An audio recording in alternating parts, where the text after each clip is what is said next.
Iceland in June. June is a great time of year to visit Iceland. The flowers are in bloom, the Highland roads start to open, and you might still see snow on the mountaintops. It's magical, and with the golden light from the midnight sun, it's a popular time of year for shutterbugs to visit Iceland. The summer weather starts in June, but be aware that summer doesn't mean that it will be hot, just milder. After all, it is still Iceland that we're talking about.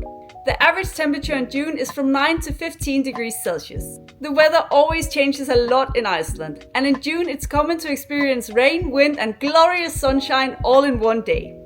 Tips for packing. Always pack layers.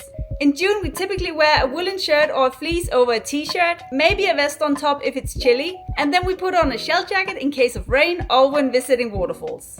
Bring hiking boots or hiking shoes. You will need sturdy footwear. Even though it's summer, bring gloves and a beanie. Remember your swimsuit and pack sunglasses and sunscreen as well. When you visit Iceland in June, you'll experience the midnight sun. It's summer solstice on the 20th of June. On this day, we'll have over 21 hours of daylight. So remember to pack a sleeping mask. Let us know in the comments if you have any questions about the weather or what to pack for a trip to Iceland in June. Stay tuned for part 2 of this video, where we'll discuss what to see and do in Iceland in June.